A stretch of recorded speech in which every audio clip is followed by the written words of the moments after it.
Today, dear friends, we would like to share with one another.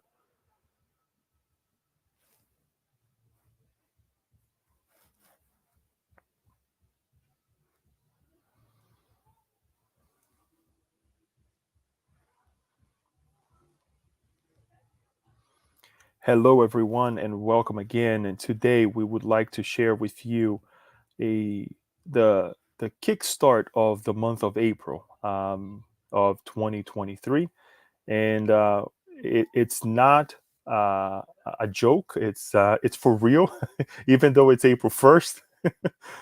We have here with us our dear friend Julio Padovan, who is going to be presenting to us commentaries on the parable of the workers of the last hour.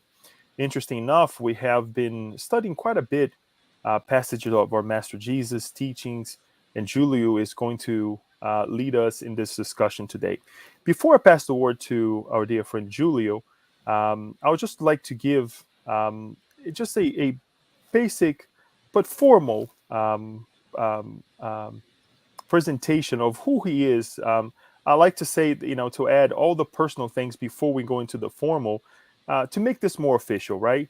And to really show how much he was been working to present such a topic and to bring to us the consolidation of a better life, if we can say it that way.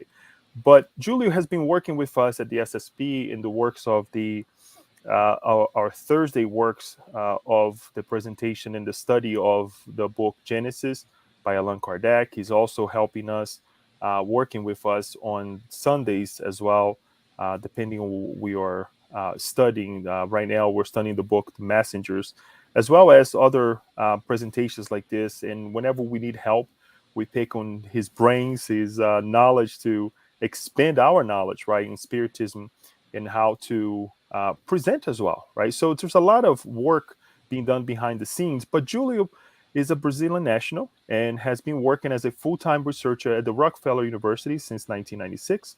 And he's also an adjunct associate professor at the Department of Chemistry and Pharmaceutical Sciences at York College, CUNY, in New York City. He holds several academic degrees, and he's a lecturer for both the physical sciences and the Spiritist doctrine. Introduced to Spiritism at the age of 15, Julio dedicates his time to translating Spirit's books from Portuguese and French into English and disseminating it through lectures. He is particularly interested in studying and explaining the solid logical foundation upon which Spiritist concepts are built, as well as in creating a strong association among those very same concepts. Pythagoras, God through senses. So we would like to welcome Julio and also say to you that this month is not July, but we will have Julio at the beginning and at the end of April as well. So it's going to be a great month for all of us to have Julio here twice this month. Today, he's actually speaking from New York, but at the end of the month, he will be with us in Maryland, speaking with us at the SSB headquarters. So today, once more, folks, commentaries on the parable of the workers of last hour. Julio, take it away. Thank you for being here with us and allowing us to partake in this beautiful presentation that you have for us. Thank you. All right, so I hope you can all see the presentation right now. We are going to discuss the workers of the last hour, as Leah was uh, telling us. So thank you very much for this invitation, for allowing me to be here this afternoon. And good afternoon to all of you, brothers and sisters from the spiritual realm, and here also from the physical realm, of course. And we are familiar with the parable of the workers of the last hour, and it's not that there is something missing there, but it's always nice to revisit these parables because our knowledge is always increasing, it's always improving, and it's always a good idea to revisit to see if we can even extract more. The parables from our Master, Jesus Christ, are so rich that we will probably have enough material for another few thousand years. And when we will then need more parables or newer parables. So before we actually look into commentaries or suggestions about the parable or interpretations about the parable, I think the first thing we have to look into is the translations. What has happened to it? Because if we start debating a lot and then we figure out that there has been some corruption of the initial meaning, then all our efforts in debating, in interpreting it, are somewhat useless because we are using bad material. In science, we used to say garbage in, garbage out. So if we start with something that is already bad, we cannot get good things out of it. It's not possible. So the first thing that we are going to do is just check very quickly. And I got two translations. I got a very modern one, the one that we use, the one that is primarily used in the translations of the in the Gospel according to Spiritism. Whenever we have to cite a passage from the Old or the especially the New Testament in this case, and I got one that was very that was the King James's Bible. So it's we are talking about something from the 1600s, 1611 actually, and I even got another one from the 1300s. The only reason I'm not presenting it here is because there is very little difference between the one from the 1300s and the one from the King James's Bible. And the English is so different because it's ancient English that it's hard to read. And our major point here is not to become translators, but actually to know that whatever we have today is good, it's reliable, it's trustworthy. So let us have a quick look. You are going to see the two translations here. The one in mauve or this pinkish color at the top always is the one from the King James's Bible from 1611. And the other one, the one in this dark red, is like wine red type, is the one that is the most modern translation and has been curated by many individuals. This is not the translation of one person. This is like a committee that was that took upon themselves to look very carefully. So, oh yeah, I'm going to show quickly here the whole passage. There are 16 verses or 16 um, pieces for this. So I'm going to look at each one of them. So this is it, the first one. And the first thing that we notice is the house odor, as they would say in the Old English. You wouldn't say house or holder, but house odor. And this is why it says that is an householder. And then you have landowner in the modern passage. This is actually very similar if you think about it, because we have to remember that when the whole parable actually took place, remember that Jesus did not write these things, these were written later on by the apostles. We are talking about individuals who had in their backyards their means of subsistence. So they were actually working in the fields. Very few people were actually workers only, like a city dwellers, basically. Even though they lived in a city, they all had a little piece of like an orchard at the back of their houses. They had their animals. So to go from householder to a landowner is not a huge step. We are not going to be very concerned with that. Then we say that when we have this second verse, we are going to see two different things there. The laborers were being given a penny a day or a denarius a day.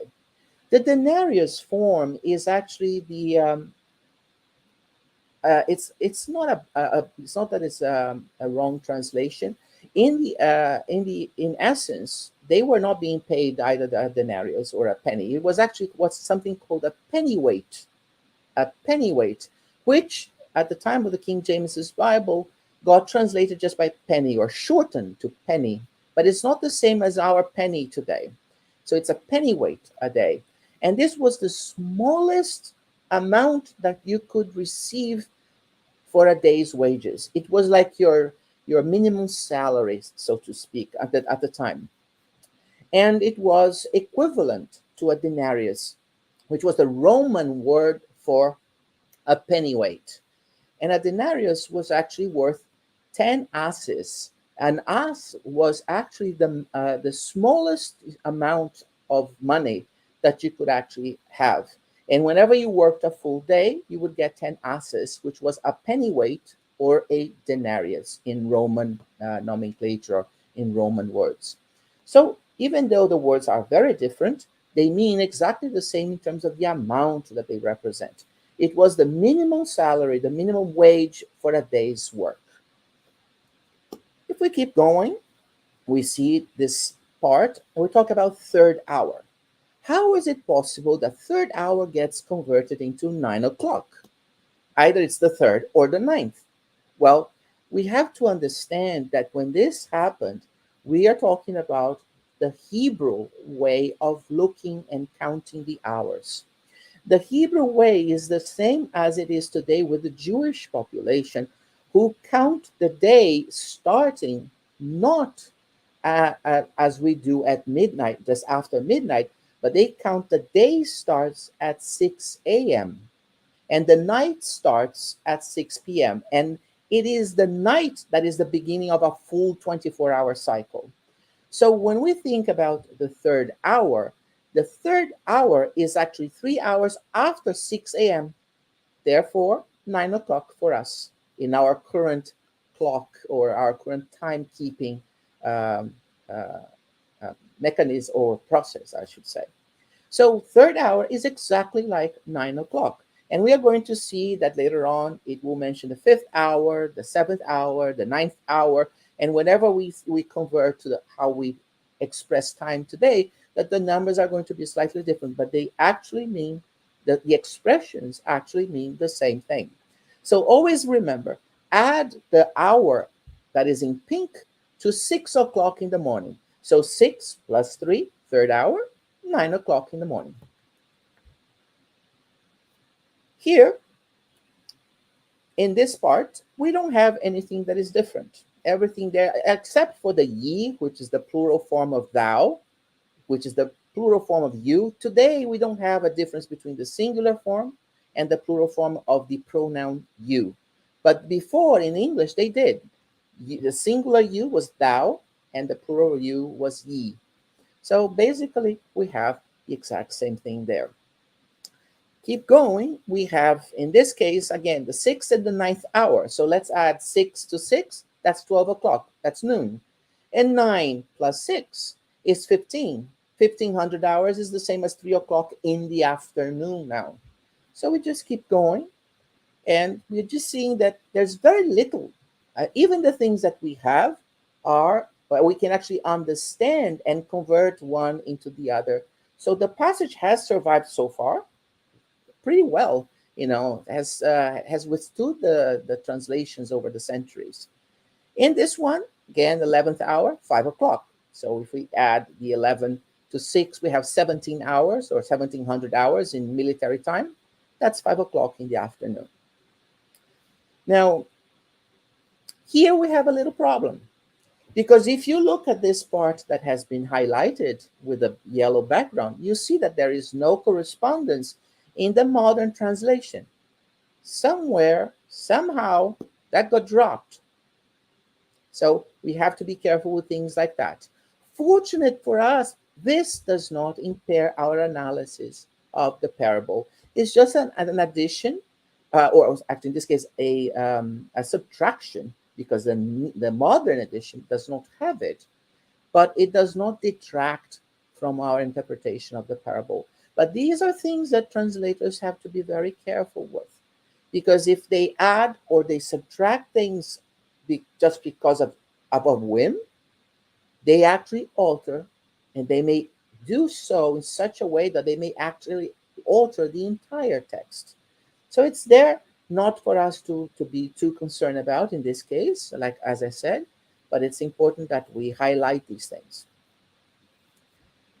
Here we have the word hire and pay.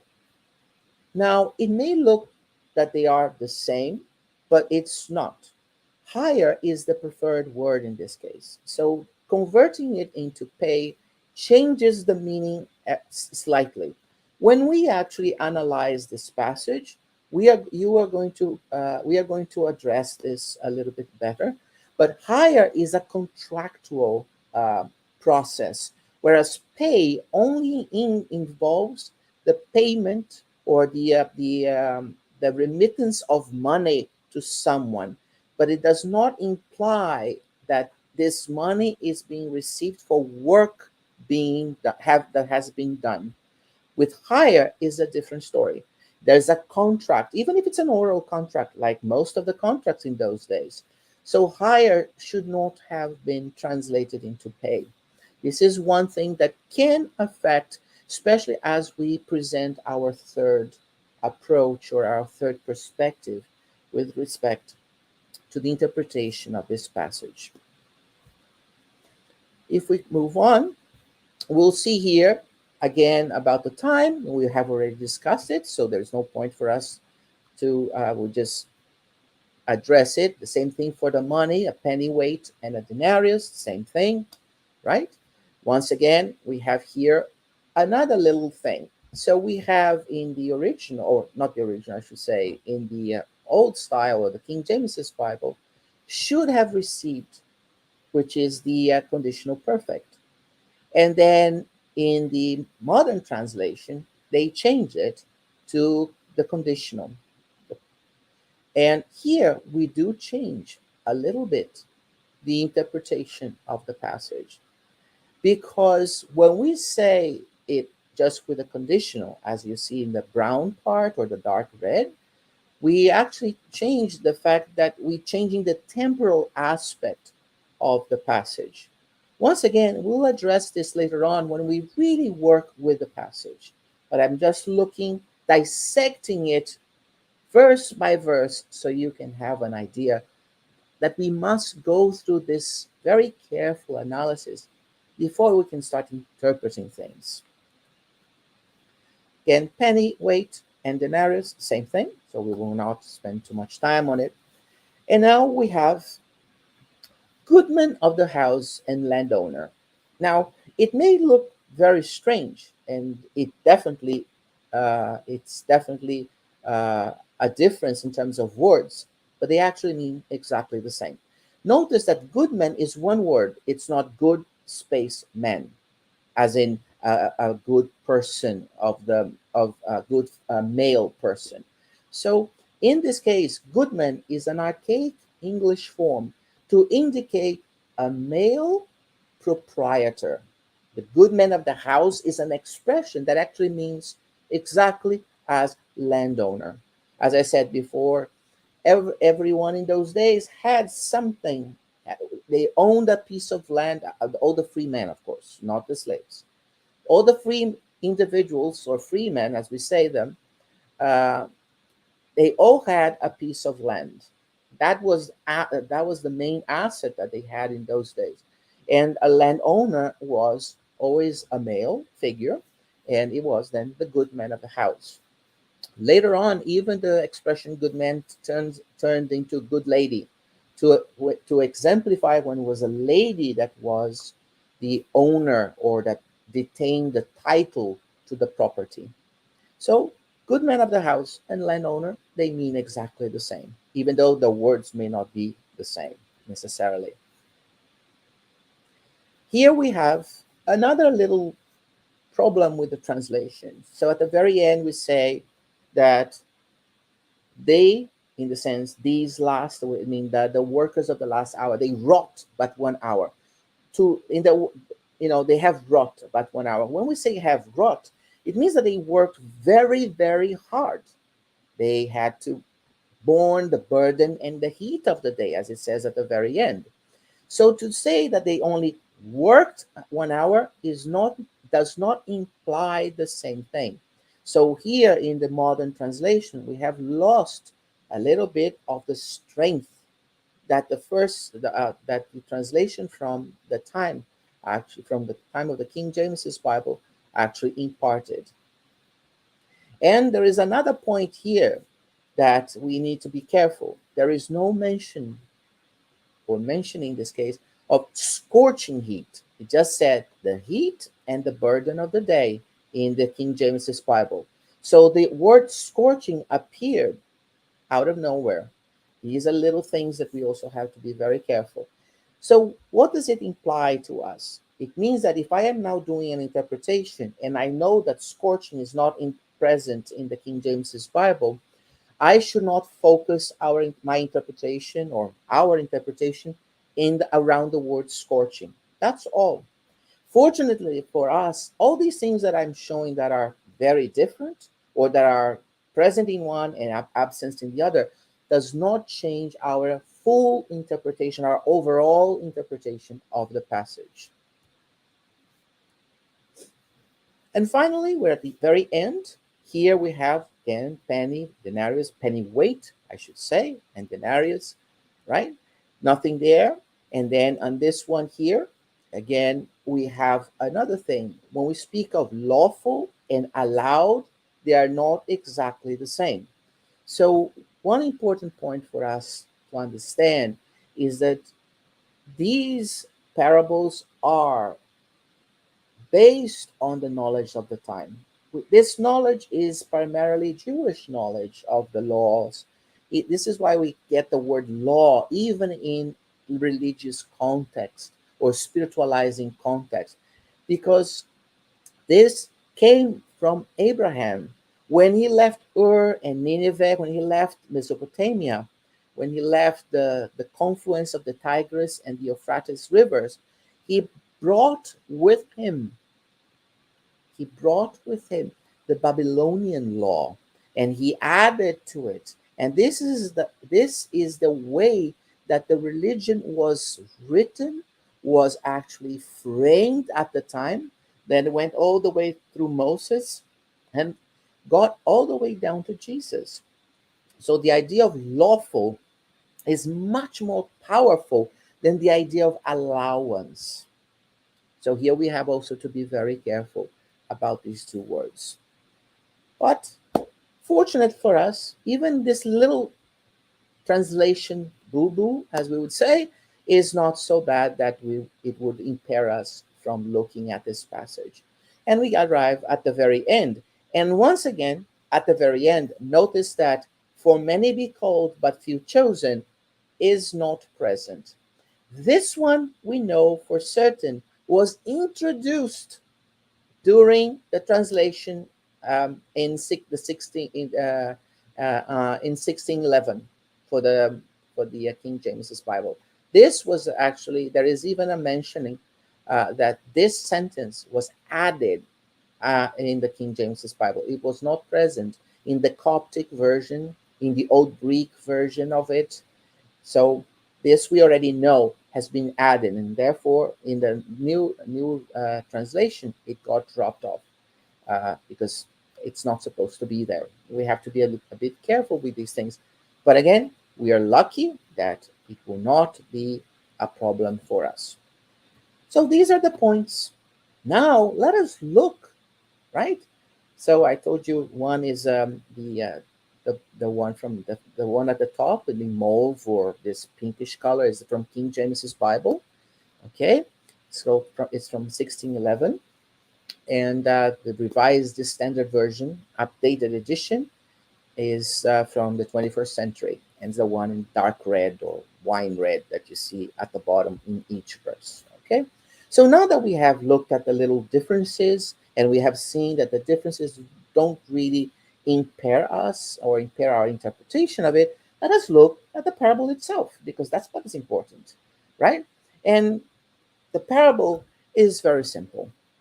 It's there just for you to read. There's now very little animation. I'll just flip the page to the last 8 verses. So you've seen the first 8. And basically, we start the parable by saying there is a landowner. The landowner has a vineyard and he needs workers for his vineyard. So the landowner is representing the creator. Jesus always made his parables with the simple things of everyday life. You have to understand that almost no one knew how to read and write. So that's the first problem. So you have You have to convey, you have to construct your parables, your ideas, in ways that people can transmit to one another. So, this is why Jesus spoke in parables. This is why he created stories. And in order for people to relate to those stories, he had to take examples from everyday life. So there it is. The landowner, they knew what a vineyard was, they knew what a landowner was, they knew what a worker was, and they knew where to place the workers in the vineyard to work for the landowner. So the landowner goes at the first hour of the day, inviting people, hiring people to come to his vineyard to work, promising them a denarius or a pennyweight for the day's wages. And he does that. And then later on, at the third hour or 9 o'clock, as you see here in verse 3, at 9 o'clock, he goes out again. So the first time he went out, it was 6 o'clock, then 7 o'clock, the first hour. Then at the ninth hour, or 9 o'clock, I'm sorry, is the third hour of the day. So he goes out again to the marketplace and gathers some workers for his field. And he keeps doing this. He does this at the third hour of the day, at the fifth hour of the day, at the seventh, at the ninth, and even all the way at the 11th. The 11th hour of the day corresponds to 5 o'clock in the afternoon. And he always tells people that he's going to give them whatever it's their merit to receive. So he tells the first workers that they're going to get a denarius. But for everyone else, he explicitly tells them that, I am going to pay you what you're worth, what you're due for having worked whatever number of hours you have worked. So at the very end, the owner of the vineyard tells his foreman, the person that actually deals with the workers directly, right? Says, go, call them, call them to me, because now it's the end of the day. I am going to pay them for the day's work. And I want you to call the ones that came last, the ones that only worked about 1 hour, because they started working at 5 o'clock in the afternoon. So they only worked from 5 to 6.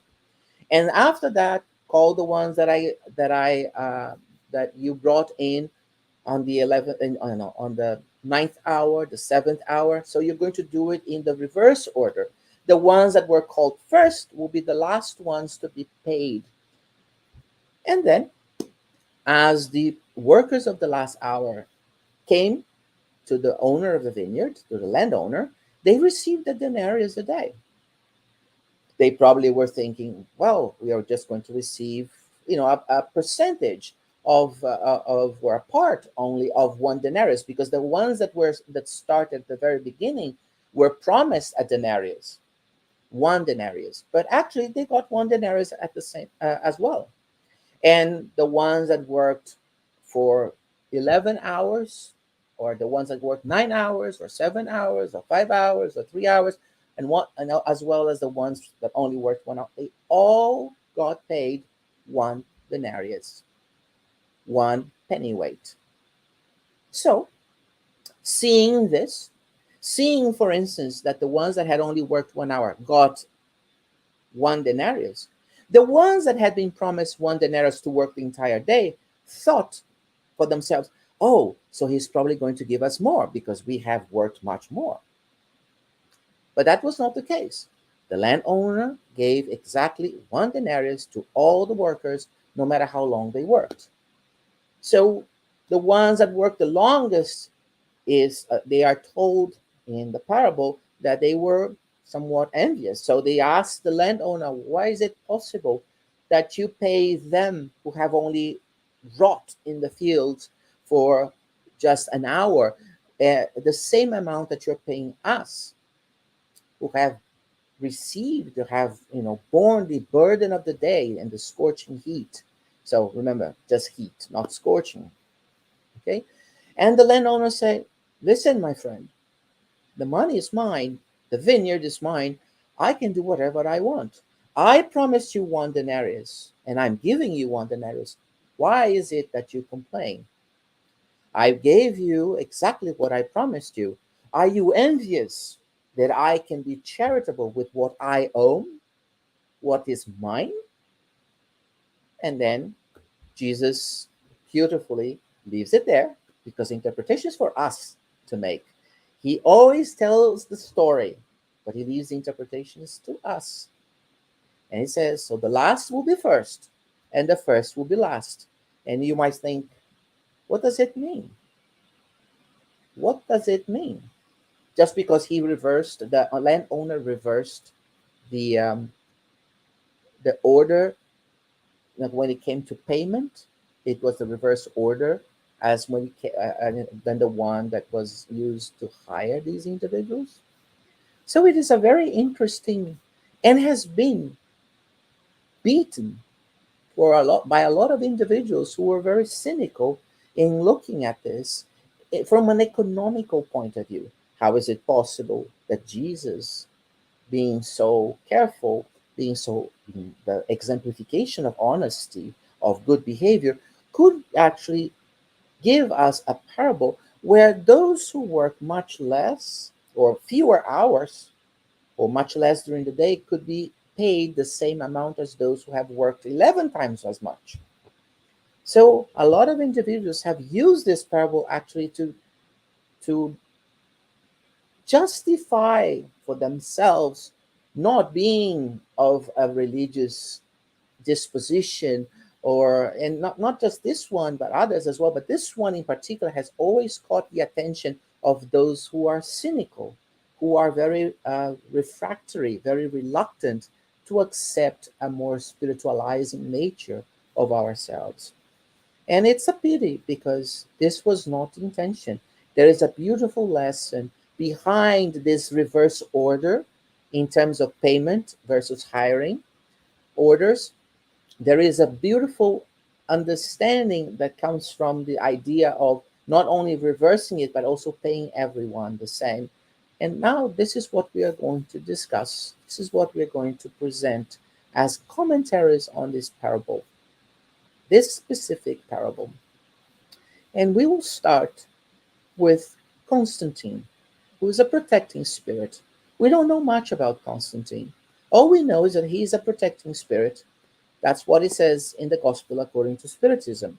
It was a message that was received in Paris during a seance, during a mediumistic meeting. And Constantine spoke about this parable and added his interpretation to it. So he tells us that there is a heavenly payment, is a reward for good behavior, and that when he explains it to us, this is the he equates this reward as the denarius that is paid to all of them, because it's a heavenly payment, because it's something that comes from the heavens, that comes from above, that comes from the landowner or the creator of all things. It should not be different. All Everyone should be entitled to the same thing. So he speaks that this behavior that we must have to be to merit this payment is actually how we behave ourselves as the workers in the vineyard of the Lord.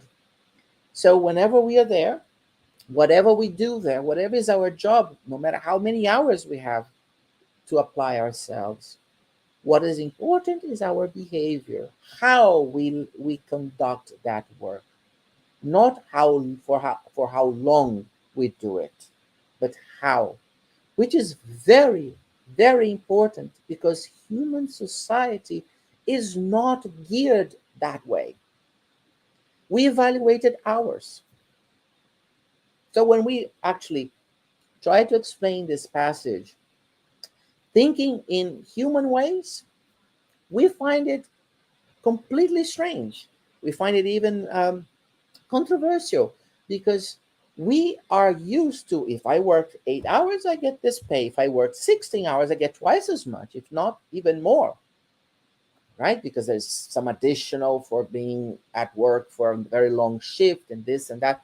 But in the end, you never get paid the same amount. as someone who has worked only half of what you have worked. And imagine the comparison, for instance, between one who has worked 11 hours and one that has only worked 1 hour. So, like I said, the cynical individual scorns at this passage, but Constantine tries to explain to us that is not how many hours we work in the vineyard of the Lord, but how we go about our work. So our behavior towards the Creator, the Lord, and towards the vineyard, its creation.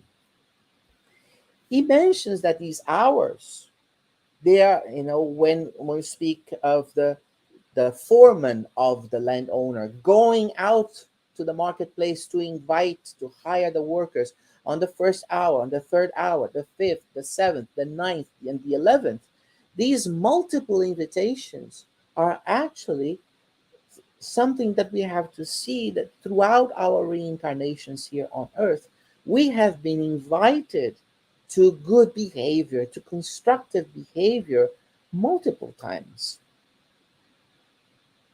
So the fact that we deny ourselves the pleasure to work in the vineyard, to have a good behavior, a constructive behavior, today will not affect tomorrow. We will be invited again and again. It's the 11th, the ninth, the 7th, the 5th, the 3rd, the 1st hours. So the ones that have received the invitation 11 hours ago, or at the first hour, and went, they were the ones that were perhaps more prepared, according to Constantine, to accept this invitation and work. So Constantine also speaks of the lateness. Why is it that some individuals came to the vineyard to work only on the 11th hour, so 11 hours later? And he says that it's up to each one to accept the invitation, because the acceptance has to be simple, has to be from the heart. It cannot be something that is imposed.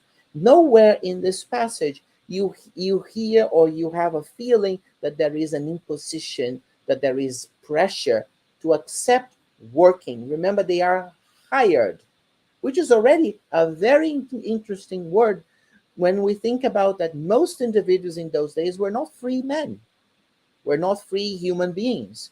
I'm sorry if I say free men, but in those days only the men worked in such scenarios. So it's not inappropriate to say free men in this case. Only a very few people actually were free men, but Jesus uses the word hire in the sense that there was a contractual established there was established contract between landowner, through the foreman of course, and the workers. You're going to work this much and you're going to get paid this much. So this is very interesting for us. So because we see, but with the word hire, this is why I said before, we should not change the hire to pay, because the word hire here has the idea, imparts the idea that each individual could say no, as some did. The ones who were on the 11th hour said no before, right? So this is very interesting for us to think about. And Constantine brings up this question, and he says that he equates the work in the vineyard as our moral and intellectual progress, as our willingness to improve ourselves both morally and intellectually. He says that the lateness, nevertheless, is still subject to the law of cause and consequence. We always, we're always, I'm sorry, under the law of, under the auspices of the law of cause and consequence. In other words, we feel it. Okay, whatever we do, constructive or non-constructive, the law of cause and consequence is there. It cannot be changed. It's a divine law. So the good thing is that if I do something constructive, if I do something good, the cause, that's the cause. The consequences are also going to be constructive. They're also going to be good. If now I misbehave, I don't do things that are constructive, then cause and consequence will lead me to things that are, or to situations, to scenarios, to circumstances that are less favorable. So we are all subjected to this law of cause and consequence. And we have this lateness for those of us who came late to the vineyard. So, as long as that lateness was not due to ill will or belligerence or aggression or defiance, we are going to have consequences that are not so unpleasant. But if we denied ourselves the work in the vineyard because it was ultimately, and this is why it was so important about the word hire versus pay, because it was a situation where we could afford to choose with our own free will, whatever free will we had already developed at that point. So we had the ability to choose whether we wanted to work or not. Remember, I said it had to be spontaneous, it could not be forced. If it was a slave work, it wouldn't work. It would, the parable would not fit the purpose, would not address what needs to be addressed here. But we were able to choose. Each worker could say, yes, let me go and work in the vineyard. Or no, not now, later, maybe tomorrow. So when it's, and Constantine speaks a lot about defiance, belligerence. So what if those individuals, he divides the ones that came late to the vineyard in two groups. If you came to the vineyard because you could not find work, so your lateness was not due to your laziness, basically, you had a different type of consequence than those who came late because you were just idling by. You didn't want to be bothered to improve yourself. And he even says, and woe to those who, during their, because of their lateness and because of their laziness, not only were not working, but were doing malicious things to their brothers and sisters. This is the part of the aggression, of the defiance. So he says, woe to those, because then when those individuals come to the Lord of the vineyard, the Lord of the vineyard will say, nope, my fields are not ready for you because you have misused your time. They are not, sorry, not ready. They're not available to you because you are not ready for my fields. Now you have to go out. You have to change yourself, improve yourself outside my vineyard. And one day, when you are when you are deemed when you're deemed worthy of working in my vineyard, I will reinstate the invitation. So Constantine is very clear about this, that we have to be careful not to be in such a situation. We may be late to the vineyard. That's okay, as long as our lateness is not due to laziness, to defiance, to belligerence, to aggression. And he finishes his beautiful commentary on the parable with an exhortation, calling us all to brave the sun of our existence, to brave the difficulties, the vicissitudes, everything, the obstacles, the hurdles, to take the plow of our evolution, our moral, intellectual evolution, and to work in the fields of the Lord, to work in the creation towards our own future, our own betterment, our own improvement. And this is his commentary. It's a beautiful, very uplifting commentary on this. And here, if you permit me, I have squeezed all 16 verses of this parable in one screen because I know it's difficult to read, but what I want you to understand is this. In light gray is the whole passage. And this is what is covered by Constantine.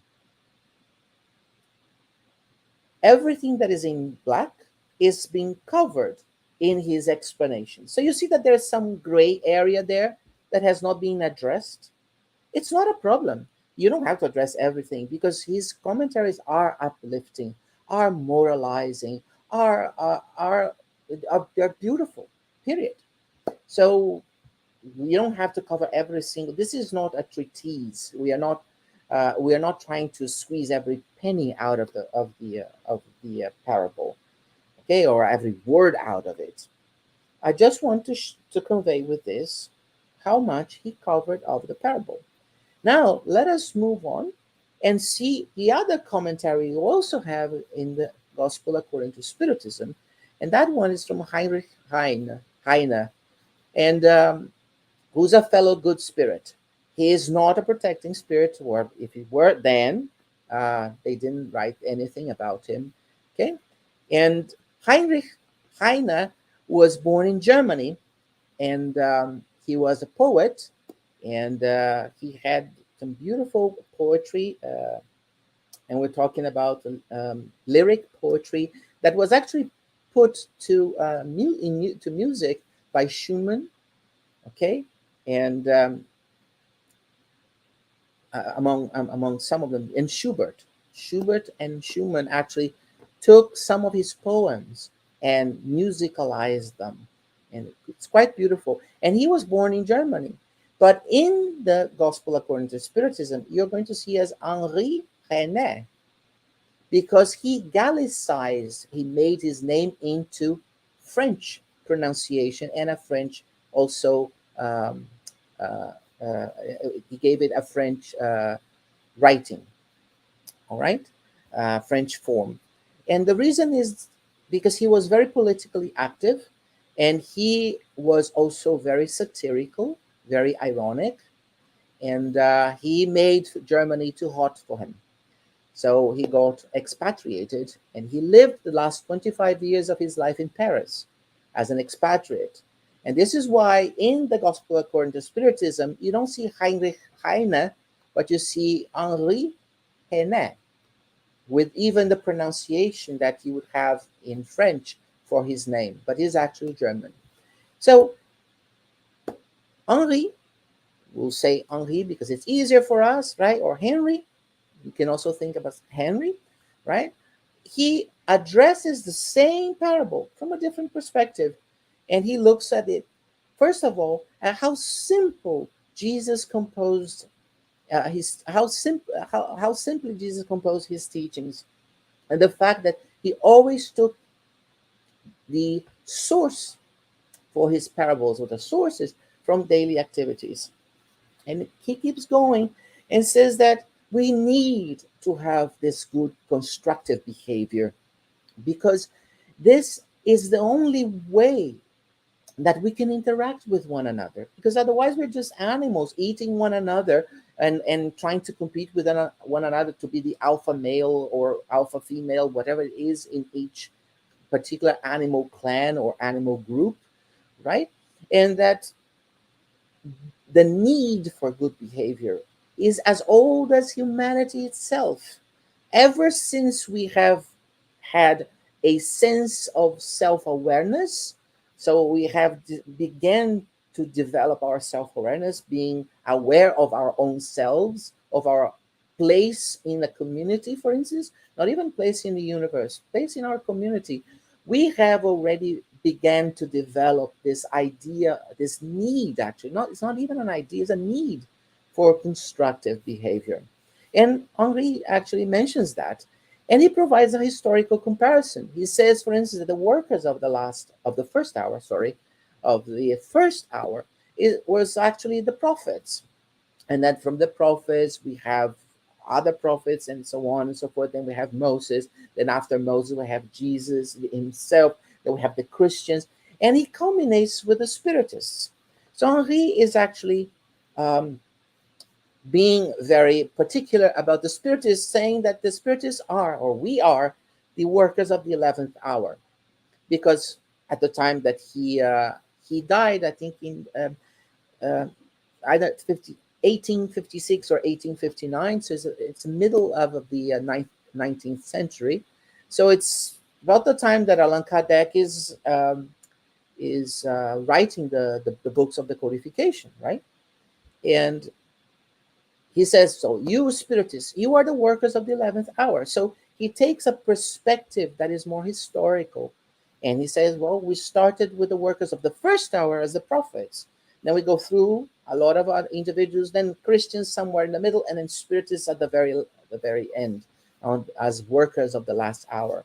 And as such, we are not talking about hours per se, but a metaphorical hour, in the sense that what started. So we started with the prophets, then we started with this, the birth of the religions, then Each one of the time-honored religions had their leaders. These are the workers of the third or the fifth or seventh hour. It really doesn't matter. The point is for us to understand this progression, this time-wise progression, and that by the time he dictates this, during a mediumistic meeting as well, we are the spiritists, we are the ones, the workers of the last hour, because this is the last increment to all of this. This is giving us a huge amount of importance, of course, and there's nothing wrong about it.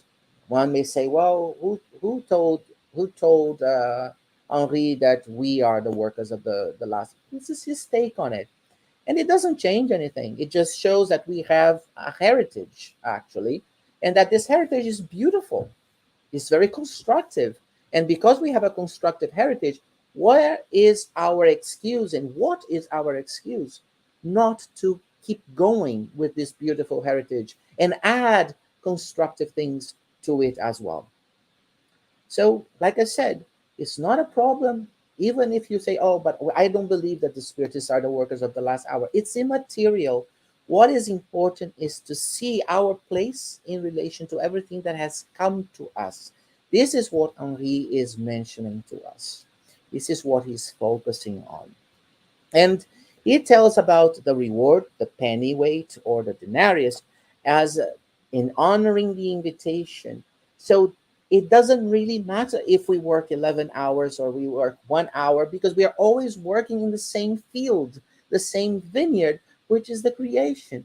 And therefore, there shouldn't be any difference in terms of payment, right? So the days, the working hours in the day, they lose their meaning in terms of counting, in terms of an accountance, in terms of an economic value, and it begins. Not begins. It turns into a historical perspective. The first workers were the first ones, the prophets. The last hour workers is actually the spiritists. Perhaps in the future, we will not say the spiritists are the workers of the last hour. It will be somebody, something else, some group, some other group. We don't know. But right now, it's what we have. And we can see that the explanation that Henri provides us is very good. It's also uplifting.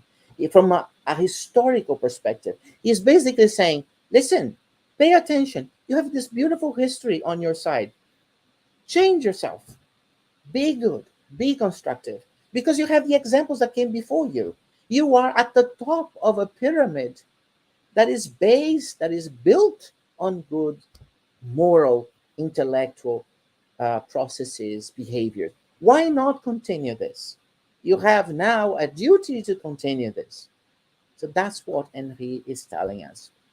And he addresses this by saying that believe in the concept of reincarnation, because you may be today the workers of the last hour. So, not because you came in late, but because you have already started this as a worker of the first hour.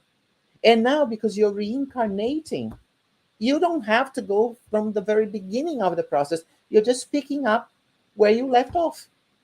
So he adds the concept of reincarnation that Constantine did not address. There is no right or wrong here. These are different takes, different perspectives. They are both beautiful commentaries, both very uplifting, very progressive. And Heine finishes, or Henri finishes his commentaries by saying that this parable is what shows us our future, what we are destined to.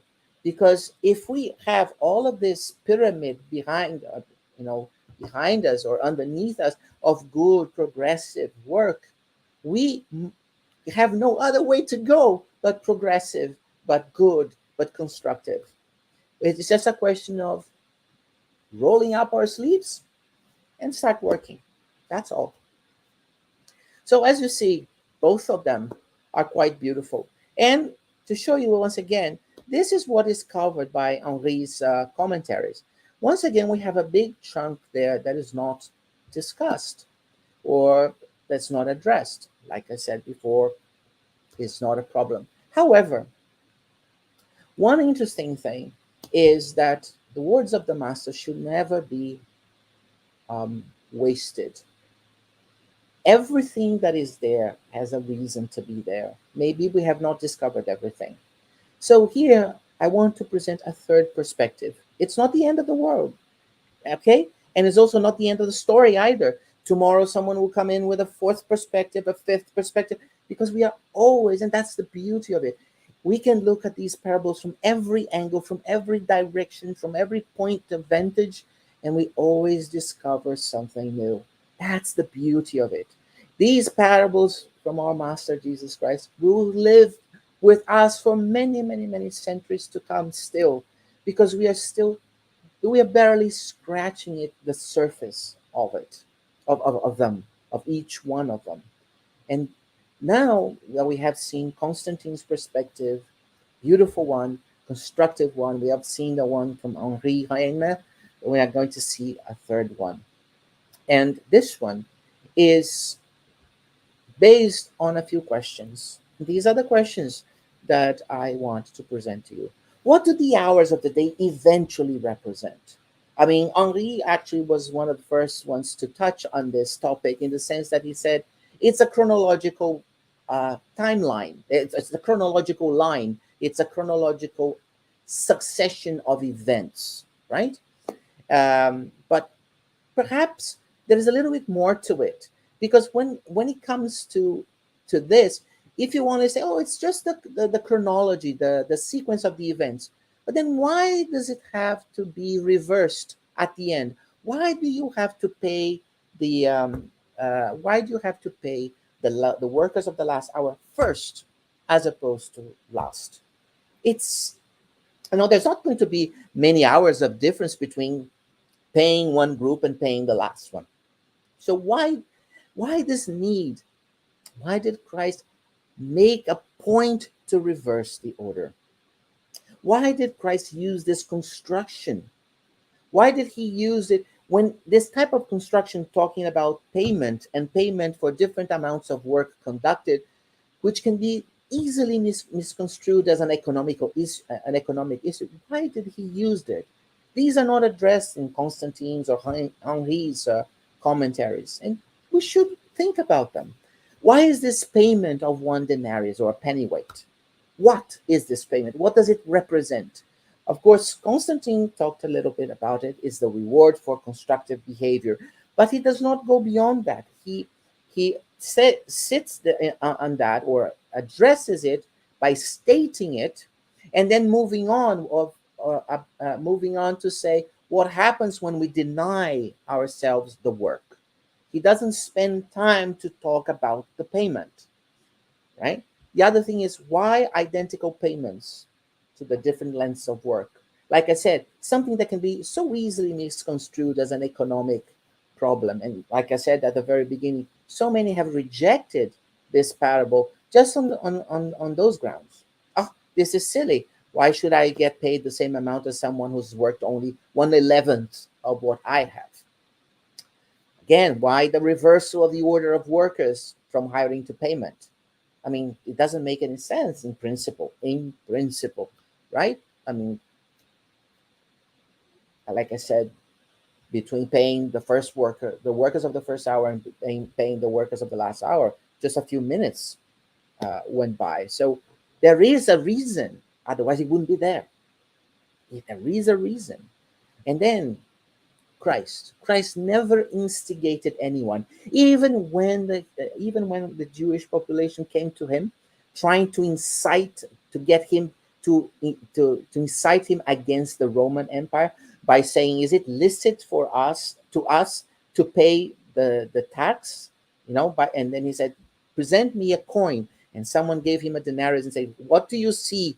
Which face do you see in this on this coin?" And they replied, "The emperor's, right? Caesar." And then he says, "So bestow upon Caesar what is Caesar's, and give to God what is God's."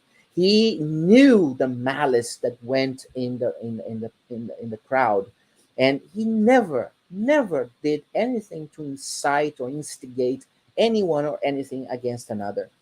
And yet here he talks about these workers with different, supposed to have different payments and have the same. So what is behind this? There is a psychological reason for it. Then we have the limitation to how much interpretation we can give to this parable. In other words, are we milking it so much that we are now beginning to see what is not there? And when should we stop? So all of these things have to be addressed. And is there an advantage for us in the Spiritist doctrine to interpret this parable? So let's have a look now with the third perspective.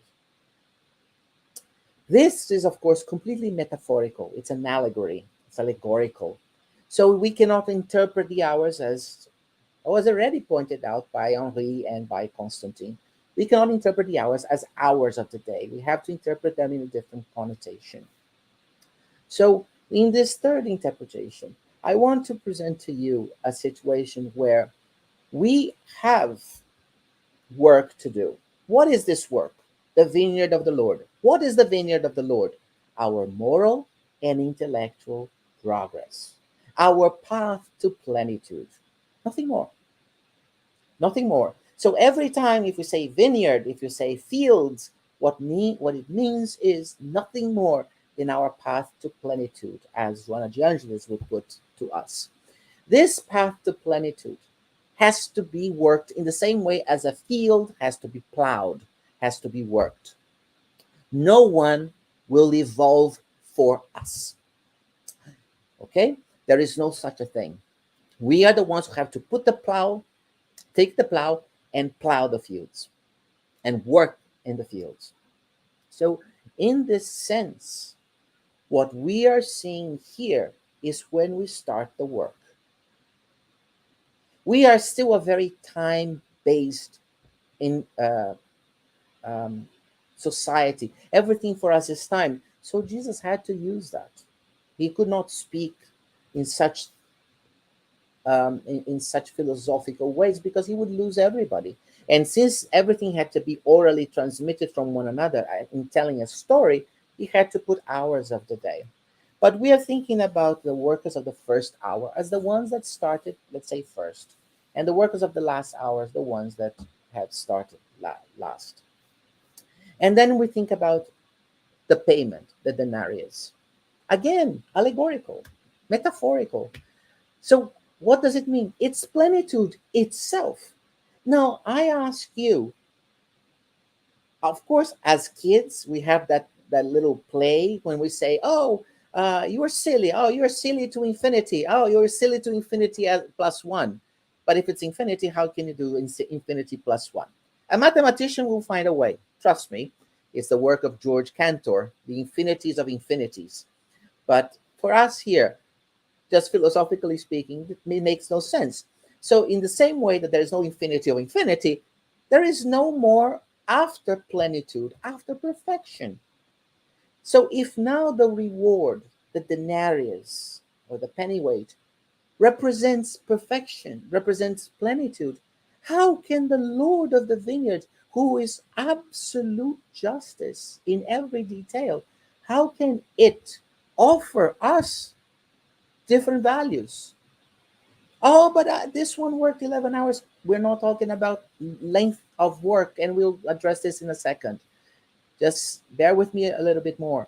So, the Lord of the vineyard, the landowner, has to offer only one recompense, only one reward, plenitude. So it's one and the same for all of them. It's no longer about the number of hours. And now we come to the part that I find the most interesting, and I'm going to call your attention to a part that was not addressed by Constantine or Henri, which is the part when Jesus refers to a dialogue between the landowner, the Lord of the vineyard, and those who were envious of the workers of the last hour. That is never touched in those two commentaries. Why would Jesus make a point to have in his parable something that was a mention of malice, let's say, or a mention of no? Jesus is always so uplifting, is so concerned with only showing the best in us. Why did he Why did he make a point at that moment in in this parable to say, are you by any chance jealous because I am good with what belongs to me? In other words, the Lord of the vineyard say, I can give anyone whatever I want, as long as I don't give less than what I agreed with you. And I agreed with you to give you 1 denarius. And for them, I decided to give 1 denarius, even though they only worked 1 hour. And the reason I would like to present to you, perhaps for debate even, is this. Notice why Jesus had to reverse the order. Because if Jesus had not reversed the order, he would not be able to introduce the envy factor. The ones from the first order had to see the ones of the last order being paid first and being paid equal amounts.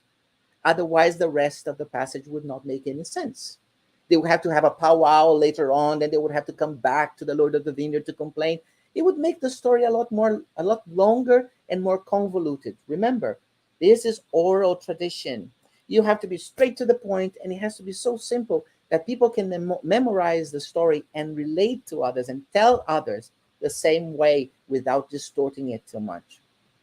So that is why we had to reverse the order. But there is another reason, which is psychological, for reversing the order, not just educational.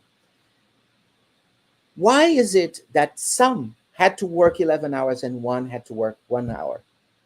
Look at the end. When the Lord of the vineyard says to his workers, are you envious by any reason that I am generous with what is mine to give away the way I please? In other words, if we now think that the work in the vineyard is plenitude, the workers of the first hour still have envy in their hearts, so they need to work longer hours, in essence, because they still have malice in their hearts. They still have something to extirpate, they have something to excise from their heart, they have something to work on. Even though they work 11 hours, they still show signs of primitiveness in the sense of envy. Envy. They were not like Job. They were not content that they were promised 1 denarius plenitude and they were getting that plenitude or that denarius.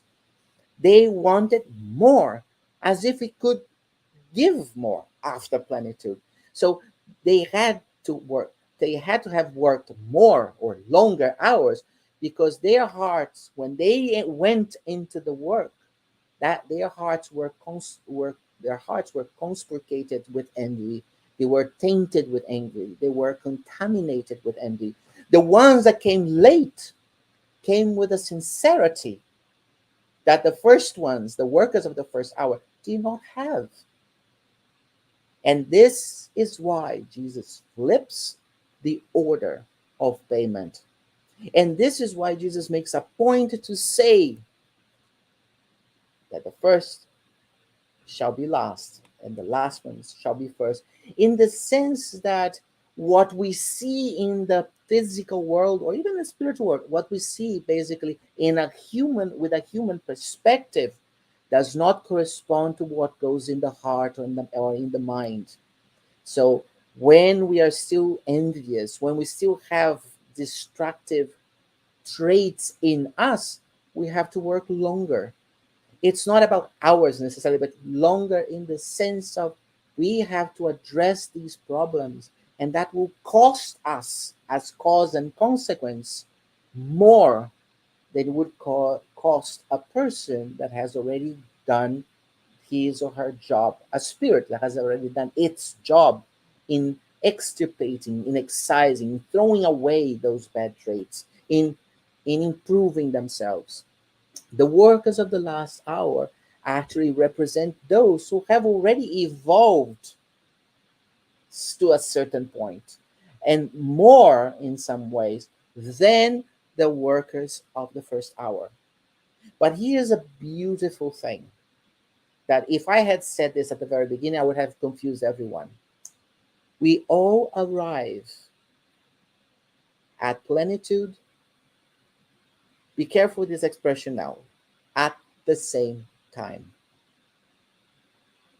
In other words, with the same amount of effort. And this is what we get from the workers of the last hour. Because the parable, because the end of the day was the end of the day for everybody. But at the end of the day, some worked 1 hour and some worked 11 hours and this and that. But they all arrived at the end of the day. They all arrived at plenitude. It costs us the same amount of effort to get to plenitude, to get to the end of the day. And it could not be different. Because if we are put together, simple and ignorant by the Creator, if we appear somehow, because we don't understand our existence, the beginning of it, simple and ignorant, as the spirits tell us, our path, our paths should never be longer or shorter, because otherwise we would have had something that others would have not received, and that would not be adequate, or that would not be acceptable, assuming that God is perfect, that its justice is perfect. So, from a very, very, very, very, very myopic, very narrow minded view, when we only see the moment now and that, God doesn't see this moment. God sees the entire existence, right? It looks to us that we take longer or to take shorter, but in the overall view, we all arrive with the same amount of effort at plenitude. Those who look like they're not making any progress, when they finally take the invitation to work in the vineyard of the Lord, they they go with so much gusto that they actually compensate for those moments of idleness.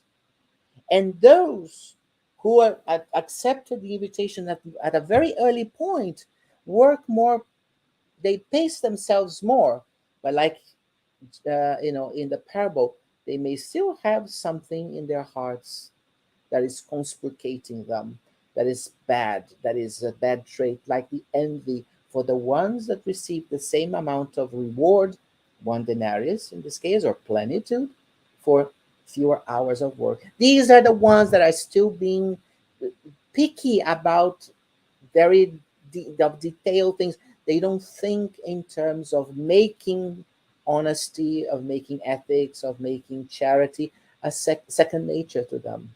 So they have to be working for what looks like longer period, but in the end, the day has the same number of hours for all of them, and they all arrive at the end of the day, which is plenitude, and with the same amount of effort. The ones that look like they have only worked 1 hour, they have been working in other reincarnations. Now, if we add the reincarnation points to this, so we should learn one thing from this parable. Stop looking at others and let us look at ourselves. Am I really the worker of the last hour or not? Because maybe I have accepted this invitation from hour one, but I have been pacing myself, or I have not been applying myself as much as I should, and this is why I am working in what may look to me longer than others. But I should never ever measure myself by the work or the progress of others, always the progress that I have made in relation to what I had before, a week, a month, a year, a decade ago. And finally, we should be always very careful as spiritists. I put it there on purpose. It's the last item there. Is there an advantage in the spiritist doctrine to interpret this parable? Knowledge is always an advantage. Whatever knowledge we have is always important. But I always like to remind everyone, if you think that you are special because you're a spiritist, then you are one of those workers of the first hour. We are one of those workers of the first hour because we give ourselves too much importance. And that's pride, that's vanity in some way or another. And that means that we'll have to work a little longer to get rid of it. So be content with the knowledge that you have. Do not, the same way that I say to you, we should not compare ourselves to other people in terms of progress. Also, do not compare. We should not compare ourselves to others in terms of how much I know or how much I have access to or which advantages I have, because then we go back in the time scale, in the chronological scale, when we are now workers of the first hour, because we're still guilty, let's put it this way, to use the old way of saying, not, I won't say guilty of sin, but guilty of the vanity, guilty of pride, which means that we still have things to work out and expunge from our nature. So this is the third perspective that I wanted. So we have addressed all of these questions, and I hope it helped you understand this passage, move away from the whole idea of the economical background behind and the number of hours and this and that. All of this, I think I've covered, but we can cover them again, or I can supplement during the discussion now. And I think now, if we look at the parable, we'll see that we have addressed pretty much everything that is in there. That does not mean that it was absolutely comprehensive. It just means that I addressed all the words there. But like I said, there's so many different perspectives. Now we can look at this from a different perspective and still address all the words there. The thing is not that the third interpretation here is the most comprehensive, it's the last word about it. No, not at all. You are welcome to find your own interpretations. You're welcome to peruse this, to and not only that, but to bring your own flavor to it, because this is what it's all about: reading it, being serious about it, and trying to implement that in your own lifestyle, because it's only then that you will be working in the vineyard, and it doesn't and then you won't make any difference whether you're first or last hour worker. You'll be rewarded with your plenitude.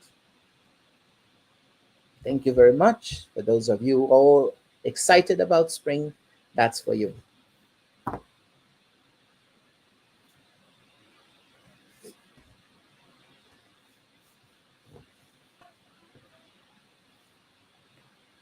Julio, it's not July yet. Thanks for reminding us. It's spring still. Even Yes, though yeah, we'll have most another take of Julio this month. Yes. I have no words for this explanation, for this in-depth analysis of this beautiful teaching of our Master Jesus, right? There are so many things that I would like to that comes to mind. The idea of that is not the what or when, is how we deal with the work, right? The elements of our lives, as well as how many times we also coming because of our lack of understanding, we um, we misinterpret the teaching. And you said something really interesting earlier as well. I'm just giving you some time to drink some water here and everybody to digest this, but also how much time we spend, on it, and we miss the boat, and we over. It's not that we can over analyze it. It's just again we get caught up in certain little elements that we just banish the body of it, if we can say that. But beautiful analysis. Thank you so much for this. We do have many of us here who connect and who said their hellos as well. Paula, she actually brought to us saying, "Love the fact that our attitude really matters. And she say, "Wow, in is translation work exacting?" And Daniel actually tried to clarify, ask her to clarify this as well. But she did says that Julia's work on these translations, and she really said, I meant his deciphering of the Bibles he presented, and it is true. It's amazing that you bring this element as well, because it's an alert for all of us to really dive into it and understand, as you explain, what the hours is, right? On how we can bring that to our days today, right? And forget about what we're doing, the 40 hours that we work a week, because that can also Yeah, yeah. complicate things, completely. But I want to just bring a couple questions here. Sure. That one is that Daniel brought to us, and he said, "Hi, Julio. Thanks for this beautiful explanation." So, can we say that this parable is not about quantity, but the quality of our deeds towards ourselves and others? Yes, exactly. The quantities are there just to give us a guidance, because remember, you Jesus is speaking to illiterate individuals at the time when he actually phrased this parable, right? And if you're speaking with illiterate individuals, you have to give them a little story, a story that they can relate to. So therefore, you're going to use items from daily activities, and one of them is the hours of the day, and especially the hours you work and payment.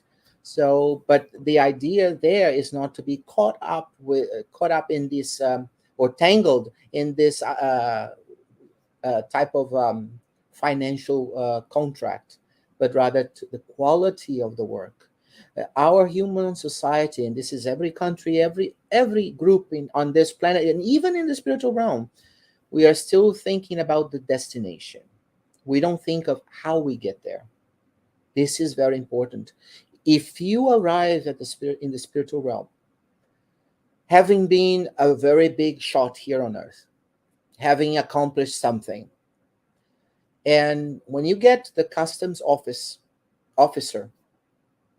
you know, at immigration there, they look at you, go back, because you don't have anything that will give you or grant you passage into the realm. You have misused your time. Yes, you accomplished this, that, and the other. You were this type of person, but you left a wake of destruction, of tears, to get there. You never worried about how you were getting there, just getting there. We need to move to change that in us. We need to say, okay, I can have a goal, I can have a destination. That is important. I'm not saying forget the destination. No. But if you, let's say, I'll give you an example. Let's say I decide to get a degree in, doesn't matter, a degree. If now to get that degree, I cheat, I steal, I do this, that, and the other, how much is it for me? What is the value of that degree for me? It was always going to represent the cheating, the defiance, the disreputable behavior, the dishonesty. That is what that degree will represent to me. I mean, and I can then use many egoic escape mechanisms not to be reminded of it, but they will be there with me because I know what I did. So we have to say to ourselves, okay, I'm not the head of the CEO of the company. I don't have the top position, but whatever I conquered with humanity. I conquered with great effort from my part, and it was an honest acquisition. It was an honest improvement. And I go to bed at night, and the pillow does not prick my head. So Very well. quality, definitely Yes, quality. thank you. Thank you. Again, I mean, this is really a great reminder for us on how do we conduct our lives. I want to just go ahead and call attention to our friends at the SSB if they have any questions, any comments. I will let Jeanette actually let us know if they have any one. Jeanette, do we have any questions there that I'm going to ask here. Thank you, Julio. It's beautiful. Thanks so much. Thank you. And anyone would like to have some question? Sure. Okay. Yeah, we Remember, should. I know who you are, and I'll be there in a month. I'm looking forward for that, Julio. Yeah. Yes. Thank you Thank for you. So coming. no Yes, Yes. okay. questions on that at this No, moment. no question. Yes. All right. Thank you. Thanks for your help there too. Thank you. All right. So I just want to go ahead and put some, some hellos and good evenings over here. Kirsten saying good evening, friends, and Yvonne Bernard. Thanks for reaching out and saying thanks for the excellent presentation. Paula also saying thanks for such a deep interpretation in noting the progress of our reincarnations. And to finalize, this is a question from a friend. I like to call him a friend from Leonardo Vieira. Me. This actually at the beginning, I was thinking as you were speaking at the beginning of your talk, and you kind of answered, but I just wanted you to kind of highlight again. And if kindly so, I can ask for you to finalize with your as you finalize your answer to it, that you can say the final prayer as well for us. Would that be okay for you? Yes, All right. sure. So the question is, based on the spiritist teachings, can one consider work in itself a form of payment opportunity, a consequence of our past, or to readdress the past?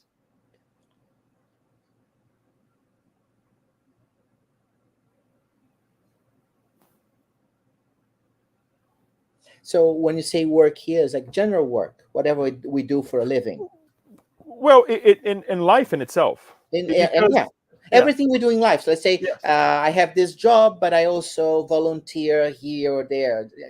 and I That's what and we I mean and by I work, and right? I dare to say also because sometimes we don't consider it, but since you asked this question, which is I'm glad that you did.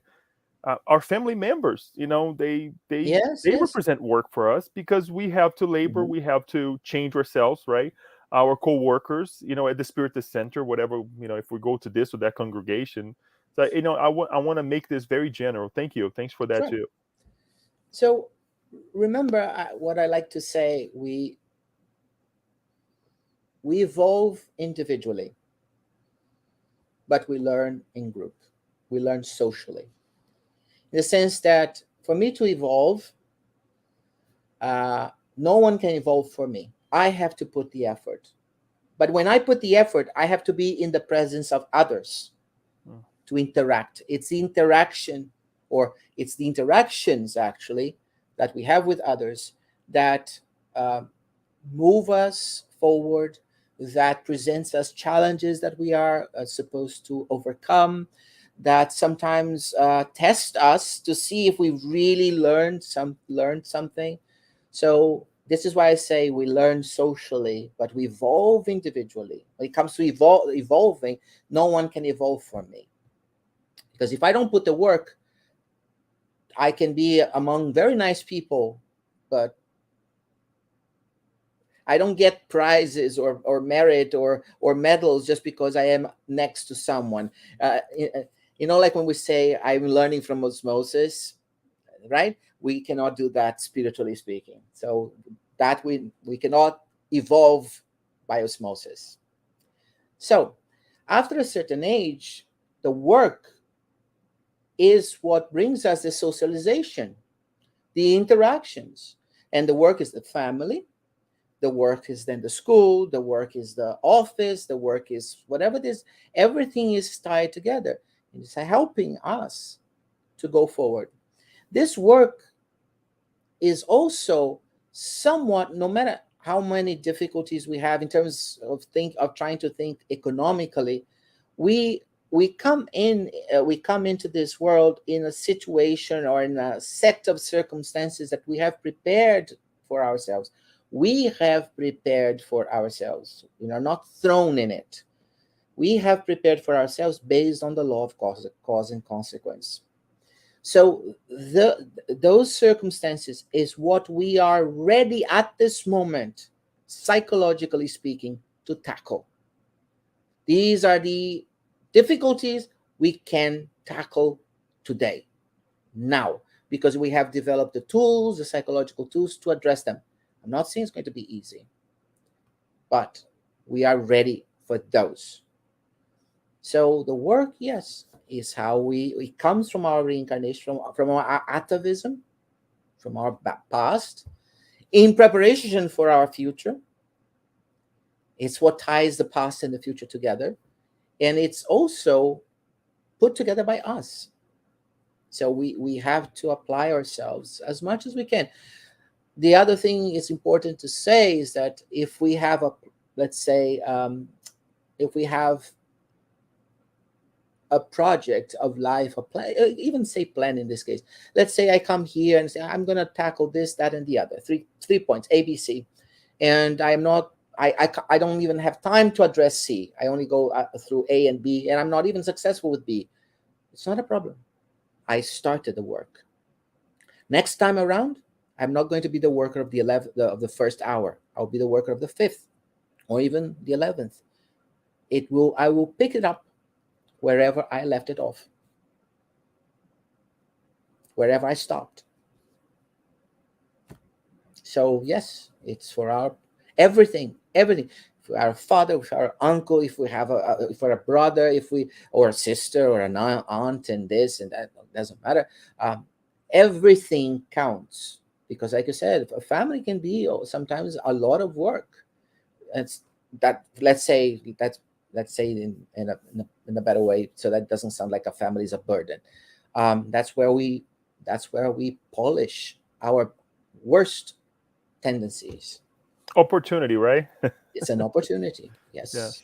it's a challenge, but it's also an opportunity. And Thank you. remember that if we don't solve it now, it's not a problem. It's not the end of the world. Okay, we will continue next time. And the only thing is, the more dalliance, the more resistance, the more reluctance, stubbornness, the more difficult it gets because we start accumulating on this, on our own atavism, or even more um, I prefer to say non-constructive consequences. I don't like the word good and bad because these are social concepts. A social concept of something bad can change over time. Constructive and non-constructive consequences, we have a much better definition for them, and they're more uniform across reincarnations. They're not influenced by cultural differences because it's against, it's measured by the rod of the divine laws. Very That's well. what I want to say. Thank you, Julio. Thanks again. Thank you again, everyone, for being part of this. We can only hope, as you said, Julio, that our brothers and sisters can also benefit from this message, right? From this reminder that you brought for us today.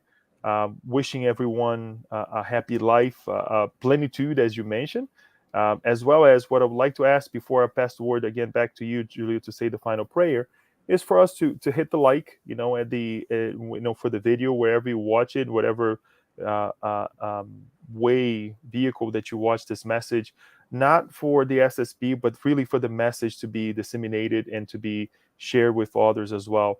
As our friends and our brothers and sisters are, for example, looking for anything related to the workers of last hour, this message will come up, right? This message will be shared with others. So, with no further ado, I would like to thank you again.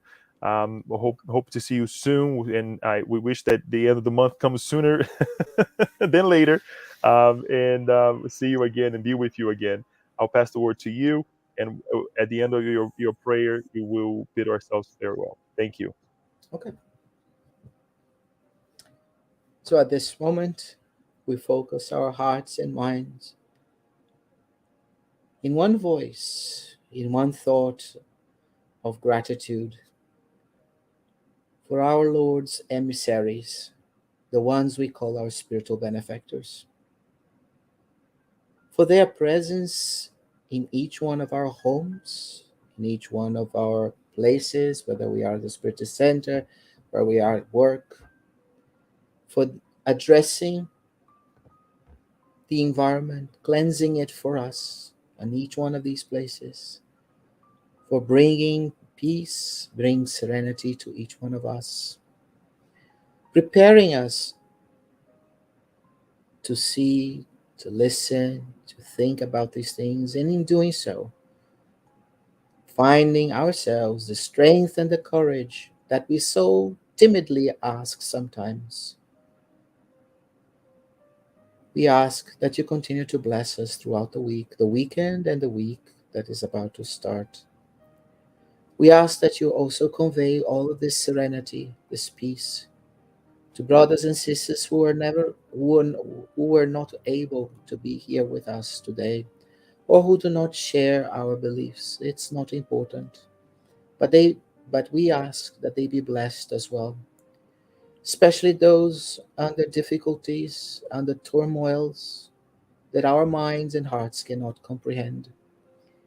May the angels of our Father come to each and every one of them and rekindle in their hearts the flame of hope.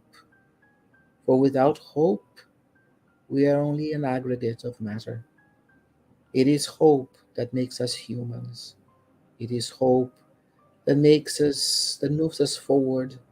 It is hope that is the driving force in our hearts and minds for all that we accomplish in terms of beauty, in terms of development, both moral and intellectual. Protect us always. And we also would like to thank the presence of our brothers and sisters from the spiritual realm for their companionship. And with this in mind, we ask the permission of the mentors, our spiritual benefactors, God's emissaries to each and every one of us to close this meeting. So be it.